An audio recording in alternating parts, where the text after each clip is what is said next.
दोस्तों, सावन का महीना चल रहा है। ऐसे में हर कोई भगवान भोलेनाथ को दिल से खुश करना चाहता है। हर किसी की इच्छा होती है कि वह सावन में भोलेनाथ को खुश करके अपनी सभी इच्छाएं और मनोकामनाएं पूरी कर ले। पर कई बार आप लोग ऐसी गलतियां कर देते हैं या कर बैठते हैं जिससे शिव क्रोधित हो जाते हैं। और यह बात तो आप जानते हैं कि भगवान भोलेनाथ यदि भोले हैं तो उनका क्रोध भी अत्यंत विनाशकारी होता है।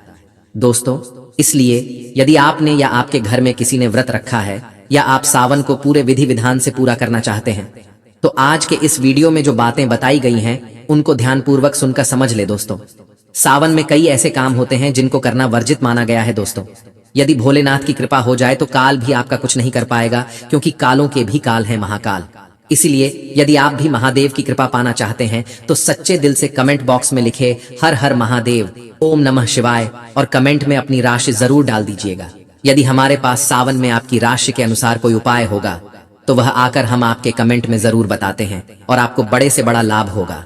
दोस्तों, सावन में व्रत में खाए क्या नहीं खाए, सावन में लहसुन प्याज खाए या नहीं, व्रत में नमक खाए या नहीं, कौन सी गलती नहीं करनी चाहिए, पति पत्नी को दूरी क्यों बनानी चाहिए और कौन से रंग के कपड़े नहीं पहनने चाहिए, ऐसी कौन सी गलतियां हैं जिसे सावन के दौरान हमें भूल कर भी नहीं करना चाहिए।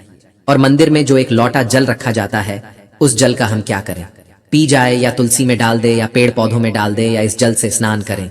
साथ ही सावन के इस पवित्र महीने में कितने सोमवार पड़ रहे हैं और सावन की समाप्ति कब है, आइए जानते हैं सब कुछ इस वीडियो में। दोस्तों, सावन का महीना कोई मामूली महीना नहीं होता है।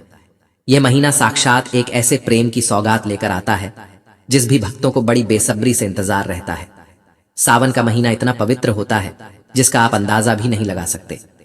सावन का त्योहार भारत में तो मनाया ही जाता है, किंतु क्या आप जानते हैं विदेशों में भी सावन का पवित्र महीना बड़े जोरों शोरों के साथ और खुशी के साथ मनाया जाता है। नासा वैज्ञानिक मानते हैं सावन में प्रकृति आपस में बातें करती है और वातावरण सुगम हो जाता है, हरियाली की उत्पत्ति होती है और नए नए बीज उगते हैं। इस मौसम में हरियाली साक्षात महादेव का स्वागत करती है, महादेव से बातें करती है।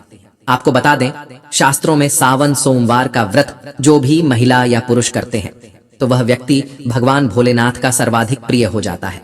ऐसे व्यक्ति को भगवान भोलेनाथ अपनी शरण में ले लेते हैं। दोस्तों, किंतु क्या आप जानते हैं सावन में 10 ऐसे नियम हैं जो आपको जानना बहुत ही आवश्यक है।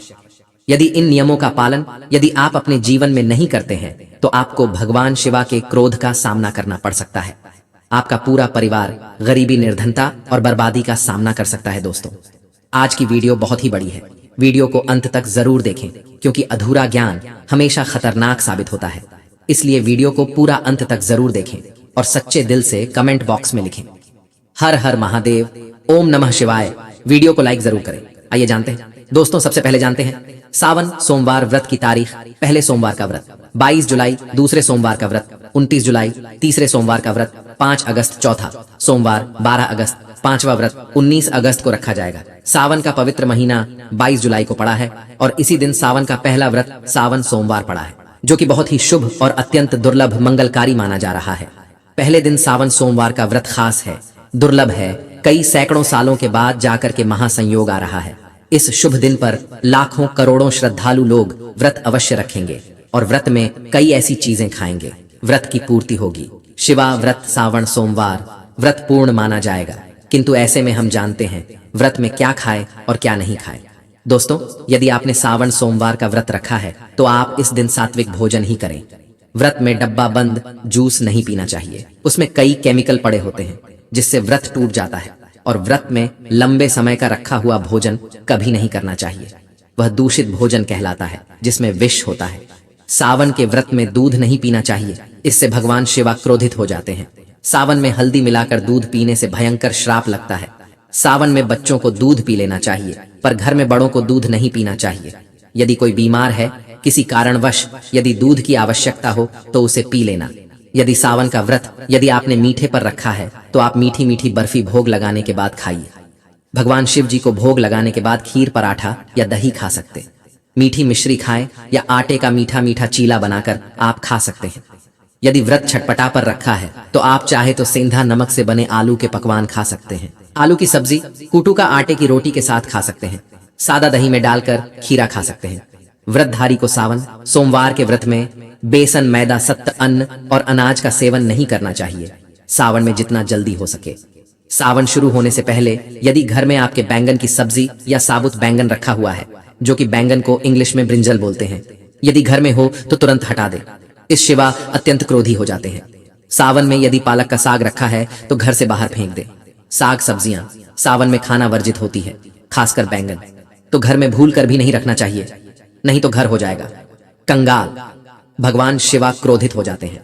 सावन में घर में बैंगन रखने से विनाश होता है। इसके अलावा अन्य किसी भी व्यक्ति को मांस, मदिरा, लहसुन, प्याज इत्यादि का भी सेवन नहीं करना चाहिए। वही व्रत रखने वाले व्यक्ति को धनिया पाउडर, मिर्ची पाउडर, सादा नमक का भूल कर भी नहीं करना चाहिए। गर्म मसाला या पैकेट पर सामग्री बिना पढ़े कोई भी डब्बा बंद पैकेट कुछ भी नहीं खाना चाहिए। 90 पर डब्बा बंद सामान में पैकेट में लहसुन प्याज पड़ा होता है। आपका भी इंग्रेडिएंट्स पढ़ सकते हैं। लहसुन प्याज सबसे ज्यादा इस्तेमाल होता है डब्बा बंद चीजों में और सावन में। यदि हमने गलती से यह चीज खा ली तो हमारा व्रत टूट सकता है। सावन में चाहे आपका त हो या ना हो, किसी भी व्यक्ति को खड़ी पकौड़ा नहीं खाना चाहिए। और वहीं पत सब्जियां, पालक, मेथी, लाल भाजी, बटुआ, पत्ता गोभी जैसी सब्जियां या साग सब्जियां भूल कर भी नहीं खानी चाहिए। यह झर के समान मानी जाती है। इसमें कीड़े आ जाते हैं, सांप, बिच्छू वगैरह आ जाते हैं। और जो भी व्यक्ति सावन में बैंगन की सब्जी खाता है उस व्यक्ति को घोर पाप लग जाता है। इसी कारण लोग द्वादशी और चतुर्दशी पर बैंगन नहीं खाते। पत्तेदार सब्जियां क्यों नहीं खाई जाती? सावन के पवित्र महीने में कौन सी गलतियां नहीं करनी चाहिए? यह गलतियां पाप का भागीदार तो बनाती ही है, साथ ही साथ ऐसा व्यक्ति नरक में अटका ही रह जाता है। सावन में घर के सभी लोगों को सुबह जल्दी उठना चाहिए और जितना जल्दी हो सके कम से कम पहला सावन स्नान अवश्य करें। परिवार में सबको स्नान करना चाहिए। यदि कोई बीमार है तो उस पर गंगा जल के छींटे मार दे। सावन में किसी भी गरीब का अपमान न करें। क्या पता उस गरीब के रूप में भगवान शिवा हो, क्योंकि भगवान शिवा सावन में अपने भक्तों की परीक्षा लेने आते हैं। सावन में देर तक सोने वाली का पति बर्बाद हो जाता है और उसकी मृत्यु निकट भविष्य में जल्दी हो जाती। इसलिए पति के उठने से पहले सावन में हर स्त्री को जल्दी उठ जाना चाहिए और भगवान शिवा की पूजा करनी चाहिए। सोमवार व्रत आपको अवश्य करना चाहिए। ऐसा करने से धन लक्ष्मी का वास होता है। सावन में पति पत्नी को सहवास नहीं करना चाहिए। यदि आपने व्रत रखा है या आपकी पत्नी ने व्रत रखा है तो आप दूरी बनाकर रखें, क्योंकि इस दौरान ऐसा व्यक्ति भगवान शिवा की शरण में है। सावन में घनघोर काले वस्त्र पहनकर शिव मंदिर में नहीं जाना चाहिए। चाहे तो आप घर में काले वस्त्र पहन सकते हैं, किंतु मंदिर में भूल कर भी मत जाना और ना ही व्रत में काले वस्त्र पहनना चाहिए।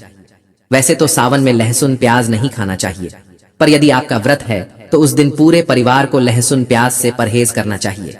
सावन के महीने में घर में गंदगी नहीं होनी चाहिए, इससे प्रकृति नाराज हो जाती है।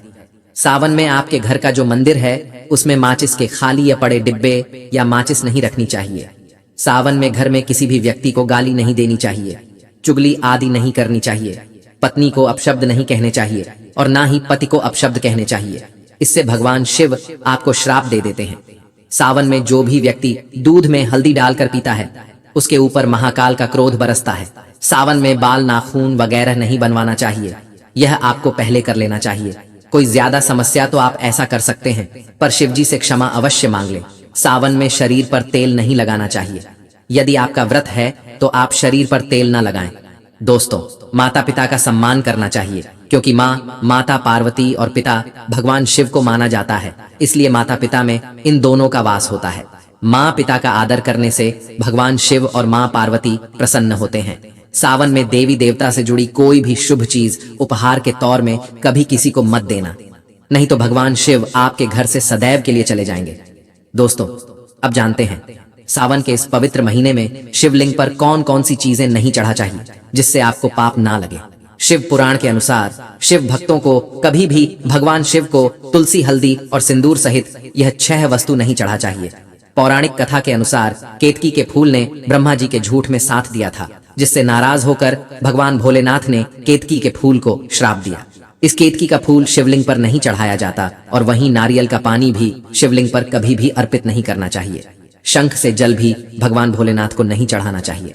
शास्त्रों के अनुसार सुबह 5 बजे से लेकर सुबह 11 बजे तक शिवलिंग पर जल चढ़ाना बहुत ही शुभ और अत्यंत मंगलकारी होता है। कभी भी शाम के समय शिवलिंग पर जल ना चढ़ाए। शास्त्रों के अनुसार शिवलिंग पर काली मिर्च चढ़ाने से रोगों का नाश होता है। इसके साथ ही सुख समृद्धि की प्राप्ति होती है। घर में कभी भी अंगूठे के आकार से बड़ा शिवलिंग नहीं रखना चाहिए और शिवलिंग पर जलधारा अवश्य होनी चाहिए। भगवान भोलेनाथ को टूटे हुए अक्षत कभी अर्पित नहीं करने चाहिए, इससे वह क्रोधित हो जाएंगे। सावन के पवित्र महीने में कटे फटे बेलपत्र शिवलिंग पर अर्पित नहीं करने चाहिए।